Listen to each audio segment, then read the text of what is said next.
Good morning students. ठीक है, हम अपने 10 सीरीज को आगे बढ़ाते हैं। ये 10 सीरीज का पार्ट नंबर 6 है। इससे पहले मैंने डिस्कस किया था आपके सामने स्टूडेंट्स पास्ट इंडेफिनिट। ठीक है, देखिए आज हम डिस्कस करेंगे पास्ट कंटिन्यूअस टेंस। देखिए टेंस का ये नॉलेज होनी क्लास 10th के लिए बच्चों को बहुत ही ज़रूरी है, क्योंकि अगर आपको टेंसों की ही नॉलेज नहीं होगी तब आप आगे कैसे करेंगे। ना तो आप स्टोरी बना पाएँ, एक्टिव वॉइस में भी आपको टेंस की जरूरत पड़ेगी, नरेशन में भी, रिकॉर्डिंग में भी, ठीक है, वर्ब में भी, हर चीज़ में आपको टेंस की ही आवश्यकता पड़ती है। विदाउट टेंस आप कुछ नहीं कर सकते। ठीक है, हम आगे बढ़ते हैं पास्ट कंटिन्यूअस टेंस को लेकर। देखिए पास्ट कंटिन्यूअस टेंस का मतलब ही जैसे आपने पहले पढ़ा था प्रेजेंट कंटिन्यूअस, यानी कि जब कार्य प्रेजेंट में कंटिन्यूअस होता है तो प्रेजेंट कंटिन्यूअस टेंस कहलाता है। अगर वही कार्य पास्ट में कंटिन्यूअस हो तो वो टेंस पास्ट कंटिन्यूअस कहलाएगा। देखिए पास्ट कंटिन्यूअस का यूज ऐसे एक्शन के लिए होता है जो पास्ट में जारी हो, यानी कि इसके हिंदी की पहचान, अगर पहचान की बात की जाए तो ऐसे काल के वाक्यों में, हिंदी में वाक्यों के अंत में रहा था, रहे थे आदि शब्दों का प्रयोग किया जाता है। चलिए इसका स्ट्रक्चर देखिए ध्यान से। पहले सबसे पहले सब्जेक्ट, उसके बाद में हेल्पिंग वर्ब वाज और वर्ब का प्रयोग किया जाएगा। सिंगुलर सब्जेक्ट के साथ वॉज और प्लूरल के साथ verb, plus V1 plus ING, verb में आईएनजी और प्लस ऑब्जेक्ट। जैसे कुछ एग्जाम्पल्स देखें। I was writing this book yesterday morning. ठीक है, आई वॉज, देखिए आई के साथ वॉज का ही प्रयोग किया जाता है पास्ट में।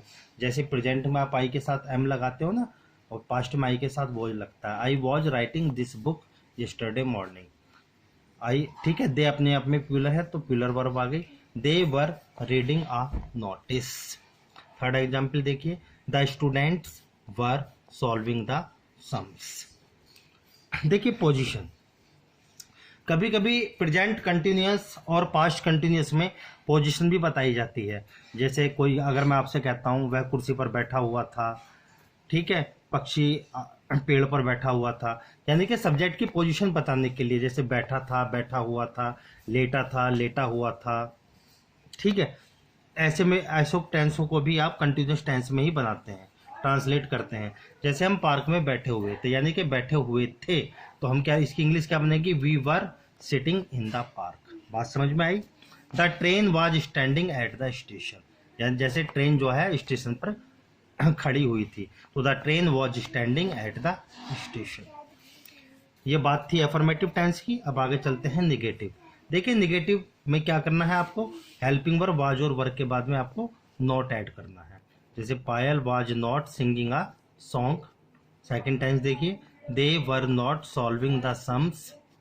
थर्ड देखिए, those boys were not telling a lie, यानी कि सिंगुलर के साथ वाज और प्लूरल के साथ आपको वर यूज करना है और साथ में नोट जोड़ना है नेगेटिव सेंटेंस में, यदि सेंटेंस आपका नेगेटिव है। चलिए बात करते हैं इंटरोगेटिव की। देखिए इंटरोगेटिव का मैंने बताया, इंटरोगेटिव के दो दायरे होते हैं। पहला वो इंटरोगेटिव सेंटेंस जो किसी हेल्पिंग वर्ब से स्टार्ट होता है। दूसरा वो इंटरोगेटिव सेंटेंस जो किसी क्वेश्चन वर्ड से स्टार्ट होता है। यानी कि सबसे पहले आपको क्या लगाना है इंटरोगेटिव में, was verb plus subject plus verb की फर्स्ट फॉर्म में आईएनजी प्लस ऑब्जेक्ट और लास्ट में क्वेश्चन वर्ड।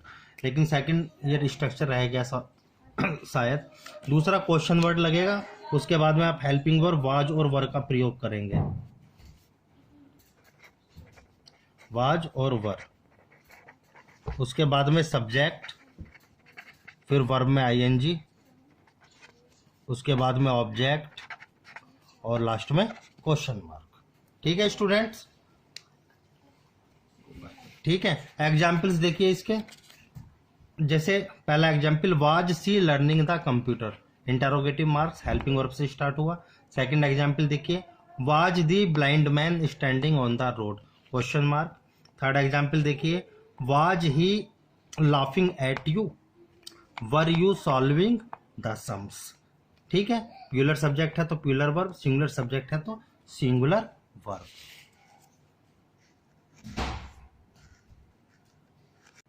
ठीक है, सम मोर एग्जाम्पल्स और देखिए आप डबल इंटरोगेटिव को लेकर। जैसे where were you going last night. Second example, what was the child doing here, यानी कि जब क्वेश्चन वर्ड आ जाता है तो क्वेश्चन वर्ड के बाद में आपको हेल्पिंग वर्ब यूज करनी है, फिर सब्जेक्ट, फिर वर्ब में आईएनजी। ठीक है, whom were you teaching history. 8 example देखिए, who were standing here yesterday. Clear.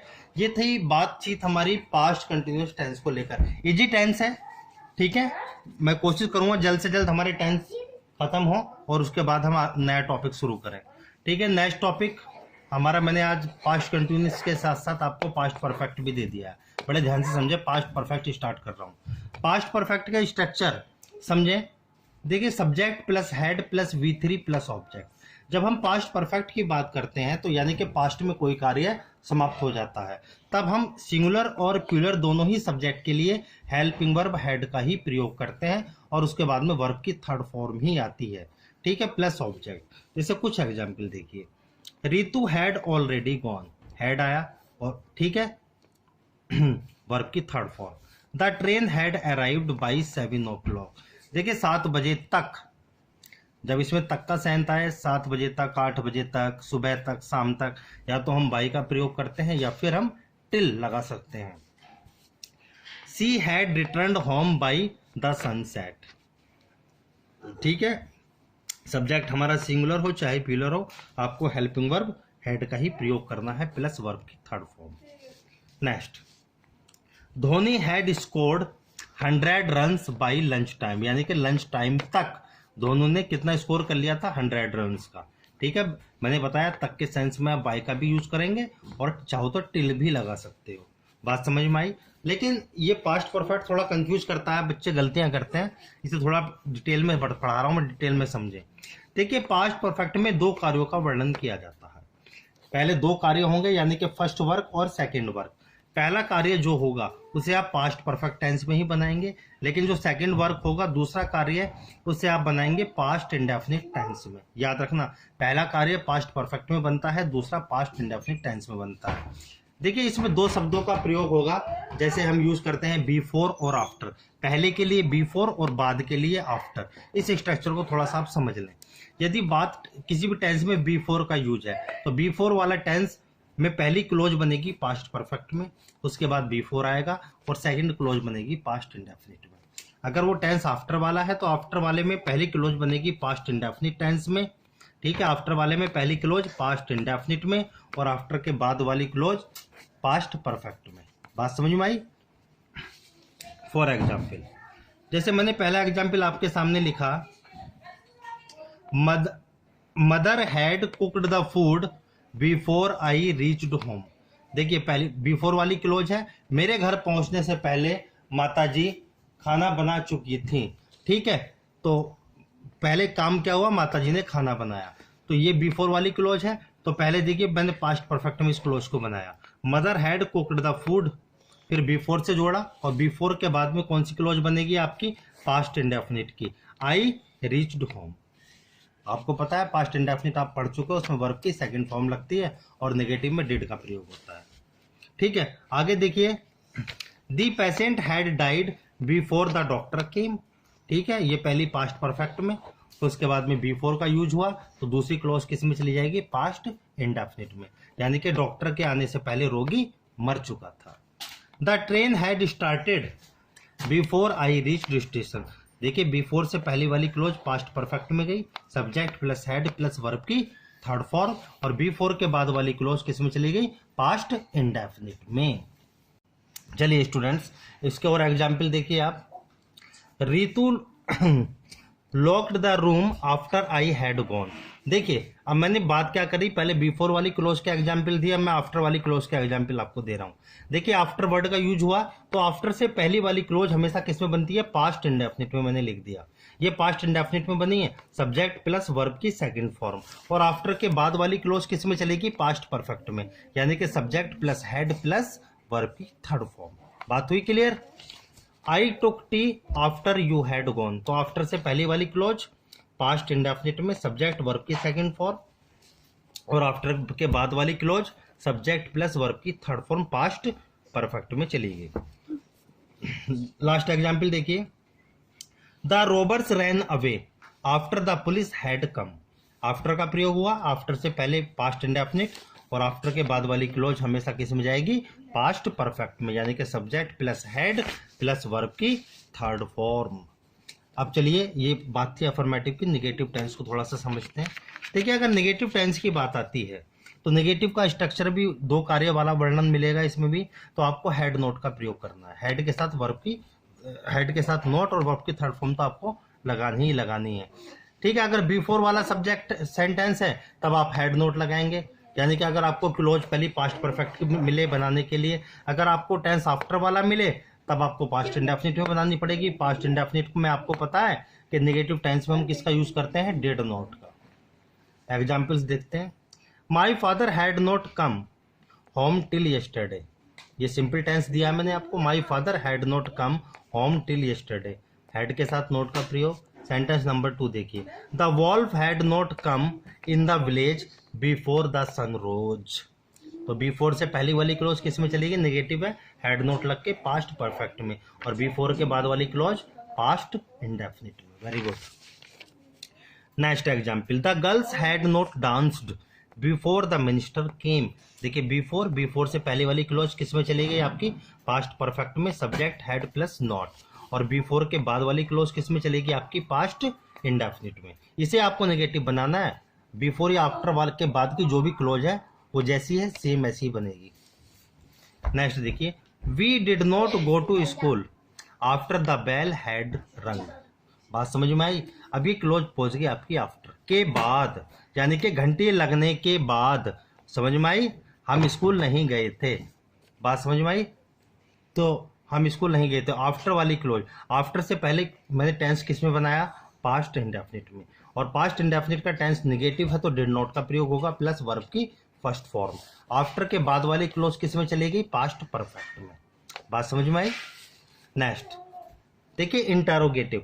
जब हम इंटरोगेटिव की बात करेंगे तो इंटरोगेटिव में आपको पता ही है दो प्रकार के इंटरोगेटिव सेंटेंस होते हैं। मैं पहले से वीडियो में समझाता हुआ आ रहा हूं आप लोगों को। एक तो वो इंटरोगेटिव जो किसी हेल्पिंग वर्ब से स्टार्ट होंगे, और दूसरे वो इंटरोगेटिव जो किसी क्वेश्चन वर्ड से स्टार्ट होंगे। ठीक है, तो पहले इंटरोगेटिव सेंटेंस यानी कि had plus subject plus verb की थर्ड फॉर्म प्लस ऑब्जेक्ट और लास्ट में क्वेश्चन मार्क। दूसरे में question word had plus subject plus verb की third form plus object plus question mark. ठीक है, लेकिन अगर सेंटेंस ये बिफोर वाली क्लोज के लिए है, अगर आफ्टर वाली क्लोज हो जाए तब आप हेड की जगह आपको क्या यूज करना पड़ेगा, पास्ट इंडेफिनिट में डिड, याद रखना। जैसे for example, had you reached there before the sun rose, question mark आपने लगा दिया। ठीक है, सबसे पहले आपने देखो बिफोर वाली क्लोज है आपने पास्ट परफेक्ट में बनाई, और ये बिफोर वाली के बाद वाली क्लोज किस में गई, पास्ट इंडेफिनिट में। सेकंड एग्जांपल देखिए, मैंने आफ्टर वाला बनाया। अगर आफ्टर वाला इंटरोगेटिव सेंटेंस है तो आफ्टर से पहली वाली क्लोज किस में बनेगी, पास्ट इंडेफिनिट में। तो डिड दे नॉट स्लीप, देखो डिड दे नॉट स्लीप, जब डिड का प्रयोग होता है तो वर्ब की फर्स्ट फॉर्म में लगती है पास्ट इंडेफिनिट में। Did they not sleep after they had taken food, और आफ्टर के बाद वाली क्लोज किस में चलेगी, पास्ट परफेक्ट में, हमेशा याद रखना। What had you done before you went to school. बात समझ में आई। बिफोर से पहली वाली क्लोज किस में गई, पास्ट परफेक्ट में, यानी कि बिफोर यूज कर दिया, और बिफोर के बाद वाली क्लोज किस में चली गई, पास्ट इंडेफिनिट में। नेक्स्ट फॉर एग्जाम्पल देखिए, for last example, why did you not take breakfast after you had bathed. देखिए आफ्टर से पहली वाली क्लोज, आफ्टर से पहली वाली क्लोज किस में चलेगी, पास्ट इंडेफिनिट में, क्योंकि पास्ट इंडेफिनिट का इंटरोगेटिव सेंटेंस है ये। Why did you not take breakfast after you had bath, और लास्ट वाली क्लोज किस में चली गई आपकी, किस में, आफ्टर के बाद लास्ट वाली क्लोज पास्ट परफेक्ट में। देखिए बस लास्ट है स्टूडेंट, हमेशा याद रखना अगर सेंटेंस इंटरोगेटिव है, अगर बिफोर वाला सेंटेंस है तो उसका स्ट्रक्चर होगा had plus subject plus verb की third form plus before plus past indefinite. दोबारा had plus subject plus V3 plus before plus past indefinite, last में क्वेश्चन मार्क आएगा।